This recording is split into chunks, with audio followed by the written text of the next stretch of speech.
Good morning, my dear students. I'm Miss Tania Poveda, and this is Entrepreneurship 2. Welcome. Don't forget to download this information. You can save this link or save this video, so you can check the information whenever you need. Well, the last class we were talking about brand positioning strategy. Do you remember what that is? All right. Well, just in case, brand positioning refers to target consumers' reason to buy your brand in preference to others. So in other words, it's to find out the reasons why people decide to buy one brand and not the other. Why you prefer Maggie instead of Los Andes, why you prefer Nike instead of Adidas, why you prefer Samsung instead of iPhone, things like that.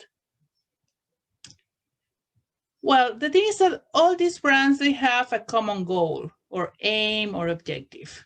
It's guided, directed, and delivered by the brand's benefits or reasons to buy. And it focuses at all points of contact with the consumer. All right, so here we have two keywords, target and consumer, which are pretty much the same because in both cases, what the producer or the seller is going to do is to focus and to put all the energy on them, on the target or on the consumers. All right?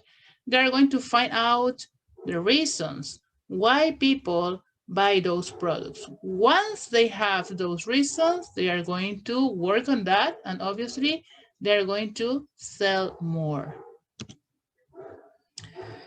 This is one of my favorite words when we talk about marketing. It is a perception.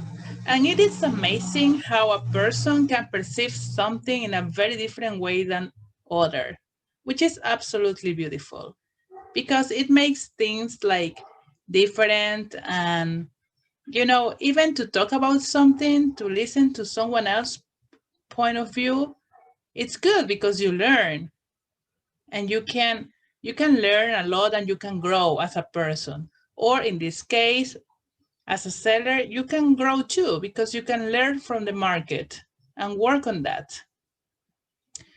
So what is perception?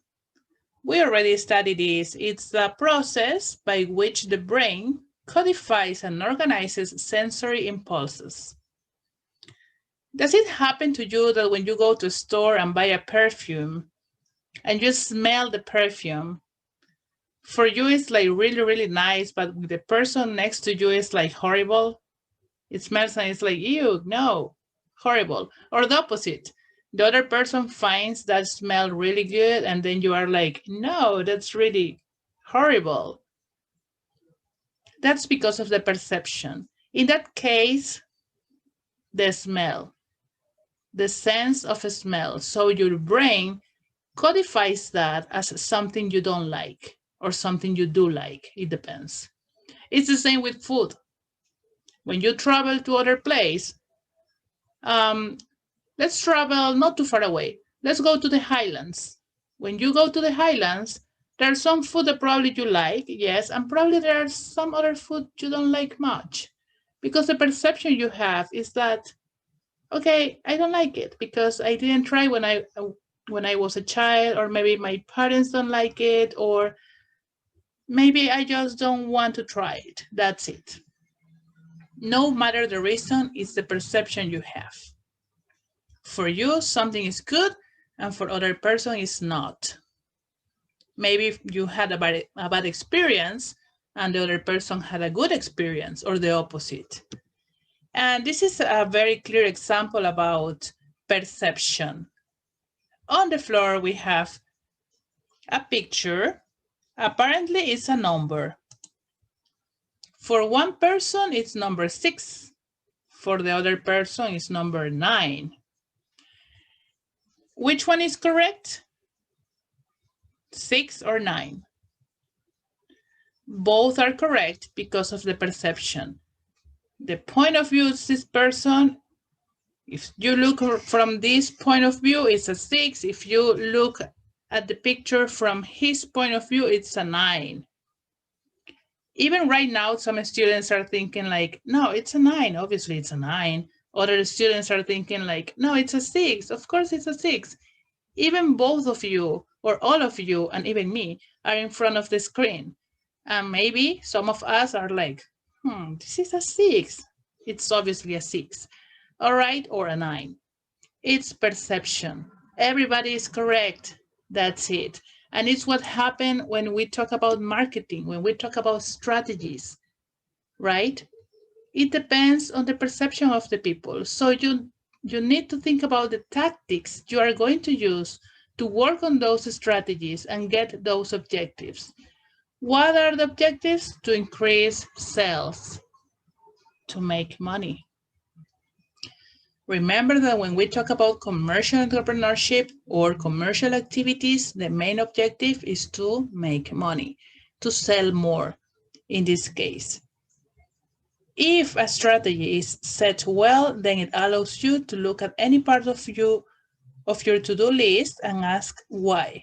Once you have why people do this, why people do that, you can work on that and choose the best strategy, collect or work on your tactics and start working on that. So brand positioning strategy refers to how, and I like that it is in red and underline it, to how you're going to put a product or a brand or a name in people's head so they will want to buy it. Well, I like this because it says in people's head. So how you're going to put that idea there, how you want to make people think they want the product. Well, you have to think about strategies. How many strategies are we going to study this year? 7 strategies. Here they are, 7 strategies. Benefits, price, use or application, process, class, symbols, and competitors. Remember that these strategies are those used by the seller or producer. So this is not us or you as a client or as a consumer. No, these are the strategies of the seller. How do you want to sell a product? Do you want to focus on the benefits of the product? Do you want to focus on a price strategy, on the way you use it, on process, etc.? All right. So last class, do you remember which one we studied last class? Obviously, the first one, benefits, right? So when we talk about the benefits of products, which is strategy number 1, this strategy basically focuses upon the characteristics of the product or customer benefits. In other words, they are going to tell you what is good for you, what is good from the product, what is the difference of the product comparing to others, what is the best about that product, why you will buy that product or that brand and not others. That is basically the characteristic of this kind of strategies, to focus on what is good for you. So I used these examples last week. Usually, not always, but usually here in Ecuador, when we talk about imported items, usually we talk about durability, economy, or reliability. Usually when you import something, when you buy something from, let's say, United States or maybe Germany, or maybe closer Brazil or Colombia, you think, oh, it's American, it's good quality. Oh, it's Colombian, it's good quality. Or, oh, it's Brazilian, it's good quality, usually, right? Especially when we talk about maybe shoes or clothes, right? And pay attention, I said Usually, not always, because we have in Ecuador, we have really good products, really good industry. So I recommend Ecuadorian products too. But the perception we have about important products is that they are going to last longer. Sometimes also we have the idea they are cheaper. Even we have to pay some taxes to import products. That's the perception. So pay attention when someone sells you something, they're going to tell you, oh, I'm selling American shoes, or I'm selling American clothes, or Colombian blankets, or maybe Brazilian shoes, and that kind of things, because that little word saying where the product is from is telling you it's good quality, it's cheap, it's going to last a lot, things like that, right? So that's when talking about imported items. What about other kind of products like motorcycles?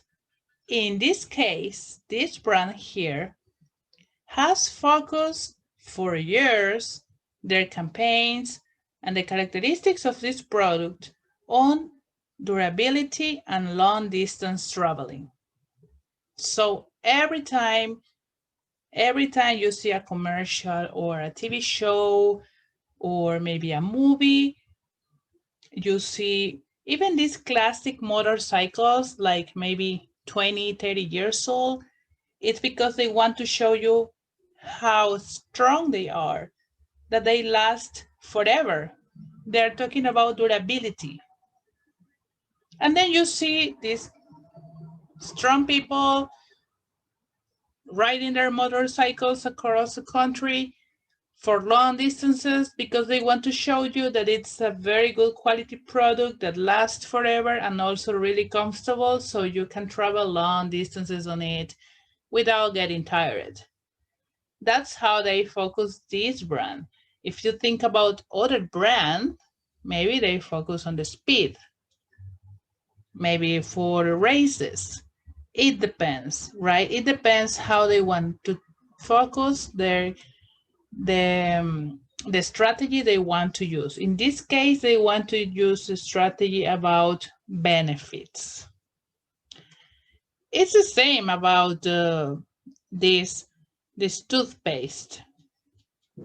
If you have problems with cavities in your teeth, okay, so use this brand.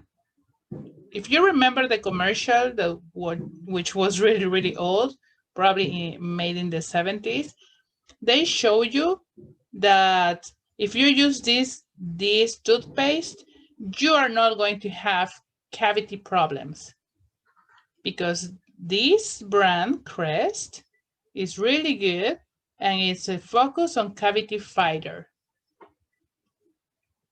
right? So as you can see, it depends on the product. You can focus on the benefits. Now, if you think a little bit about that, if you look around you, everywhere in your house, all of the things you have in your house, you bought them because they had something good for you, or your parents or whoever bought the product, because you look at the benefits of the product for you, which is okay, because that's why you buy products, because they are good for you. You don't buy something that is bad for you, right? Well, so today, any idea what we're going to study today? Obviously, we're going to study strategy number 2, which is price strategy.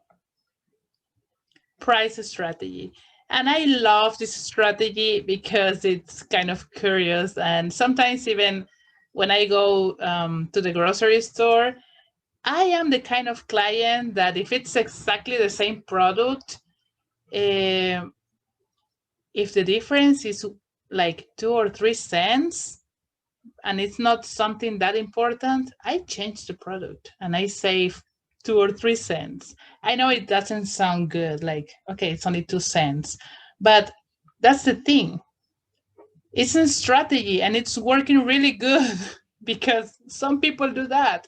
Ask your parents, like, or maybe people do it just naturally. They even don't pay too much attention. They are just like, oh, this is $1, it's expensive. Oh, but this one is $9.99. That's so cheap. And the difference is 1 cent. Don't you think it's like, what? 1 cent? Exactly. That's a price strategy. It's the same when you buy something and it's $9.50. You say, ah, it was like $9. Nobody said it was like $10, unless you want to save the change. Okay, that's something different.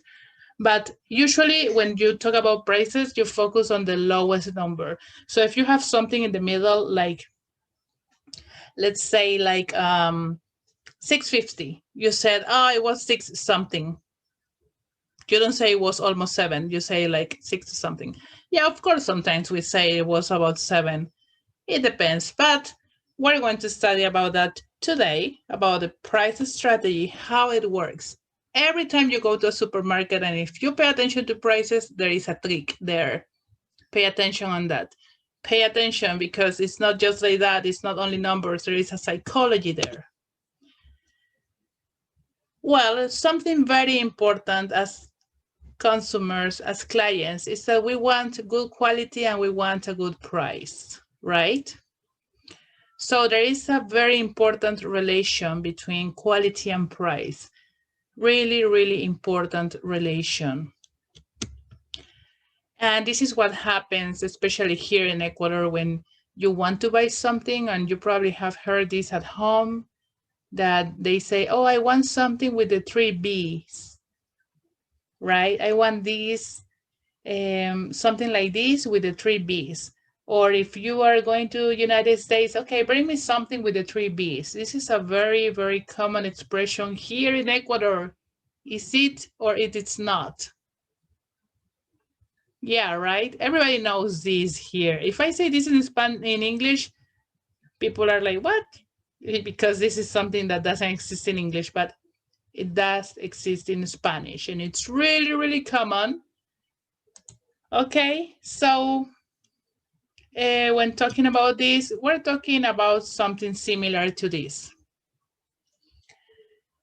Well, the thing is that it's kind of impossible to find something with the 3 Bs.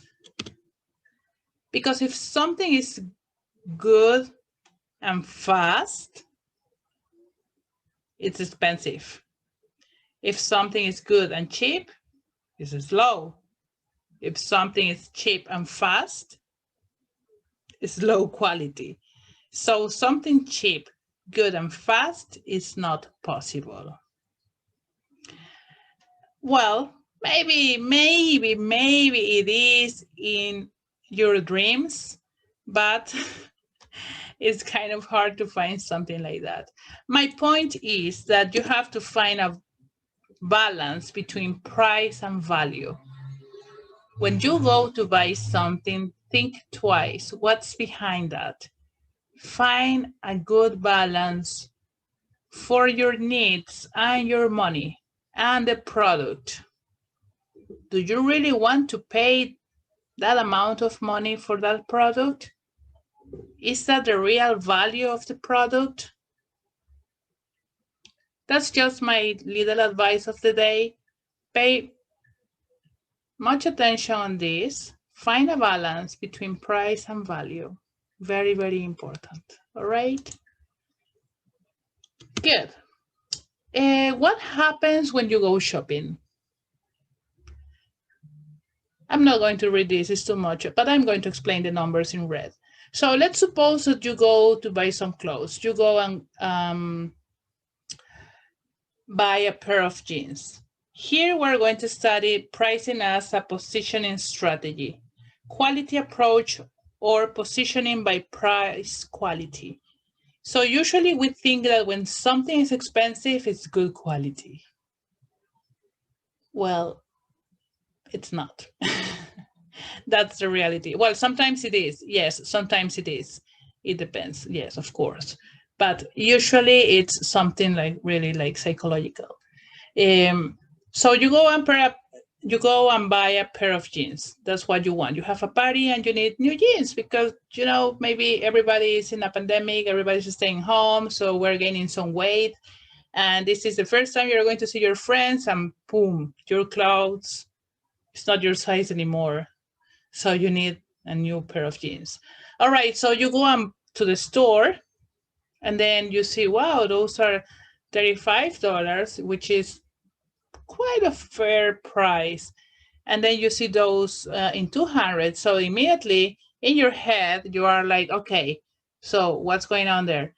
It means that these ones in red, $35, they're probably not good quality. So you want these. Does it happen to you or not? If your answer is no, congratulations, I'm very proud of you. You don't let these people to convince you. Yes, maybe the quality is better, but it's a pair of jeans. There is not a huge difference. It's nothing that matters that much. Anyway, why? Because of perception.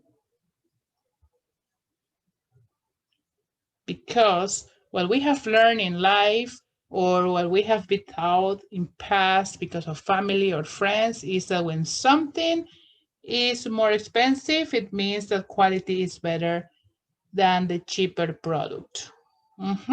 So the cheap or the cheaper product is lower quality. That's basically what it says here. That is what psychologists and marketing expertises call psychology of prices. Have you ever heard about that? If you have, you are in my team. If you haven't, I'm very proud you did it by the very first time with me. So the psychology of prices. As I told you in the beginning, this is not just because there is something behind that. What they want? Your money. What do you want? Being happy. How? Buying something you want, buying something you like. All right, so let's watch this video about the psychology of prices. It's a really, really good video. And after that, I'm going to explain a homework. So pay special attention to that video. That guy is going to explain 5 types of psychology of prices. Take notes of 5 of them, at least the names, so you can remember them. And after that, I will explain the homework, all right? Okay, so this is the video. I hope you like it. I hope you enjoy it. It's really good. And have fun.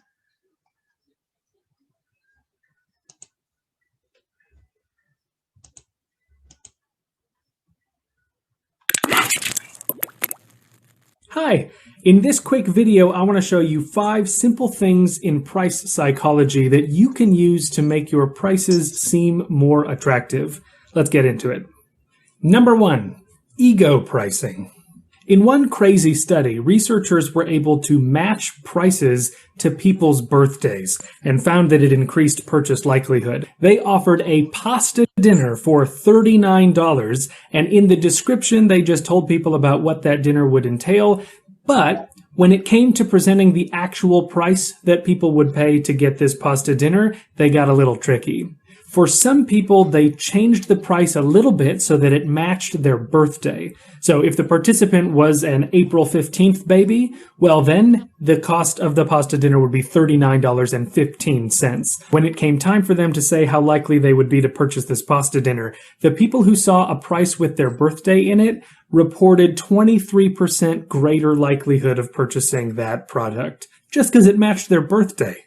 Number 2, the comma effect. In another study, researchers did something really simple. They just presented people with prices that either had commas in them or not. So, for example, the price $1,342 to some people would look like this, and to other people would look like this. And the question is, does that change anything about how they perceive the price? Yes, it does.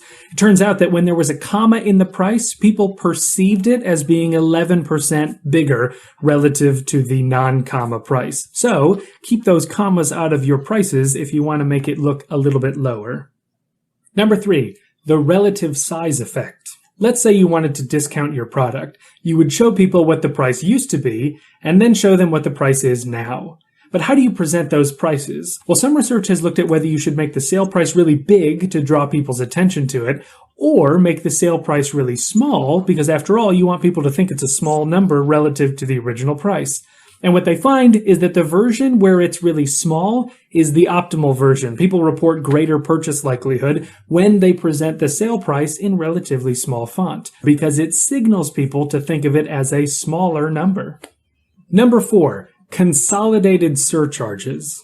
Let's say you have a product and you have to charge an additional fee for shipping and handling and a further additional fee for tax. What do? Well, the research shows that rather than leave those two surcharges separate, like this, you should combine them together into one lump surcharge, even if it looks as though that surcharge is bigger. Finally, number 5, high five, the descending order effect. In one study, some researchers infiltrated a bar, if only all researchers could be so lucky. And what they did is for an 8-week period in the bar, they just got them to use different beer menus every other week. On some weeks, they would list the beers on the menu in ascending order from the least expensive beer down to the most expensive. And on other weeks, they would list the beers in the opposite order, starting with the most expensive and going down to the least expensive. And what they found is on the weeks where the beers were listed in descending order, starting at the most expensive, people chose more expensive beers on average compared to the weeks where the same beers were listed in the opposite order.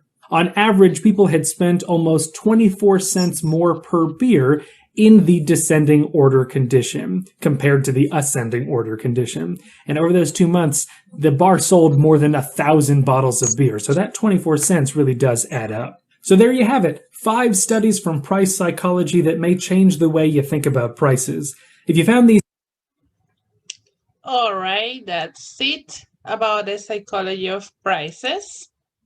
I hope you enjoyed that video. I actually did, and I watched it like 3 or 4 times before that because I was really interested in that, especially the one about the menu. And after that, yes, I keep watching the menus every time I go out, which is not that often anymore for obvious reasons. Well, this is the homework you're going to have. As you can see here, there is a collage about different types of prices. Obviously, we can't identify if it is the ego price, for example, or the consolidated surcharge, or descending order effect. But it's a bunch of different types of pricing products. I would like you to do something like that, a collage collecting types of prices, right? Showing maybe discounts or comma or dot. We don't have any dot here, but we have a comma, yeah. Or these little cents, or these ones in red and big numbers, or no comma, something like that, all right? So your homework basically is to make a collage of prices. That's it, all right? So that's it. It's not difficult. You have about a week to do that. I hope you enjoy it. So when you look for those prices online, you are going to identify what's going on behind that. Or if you go out, if you have the chance, I'm not telling you to do it because I don't want you to go out, but in case you have to, in case your mom asks you to go out with her, or you need something and you have your cell phone with you and you want to take a picture of a price in a store, you can do that too.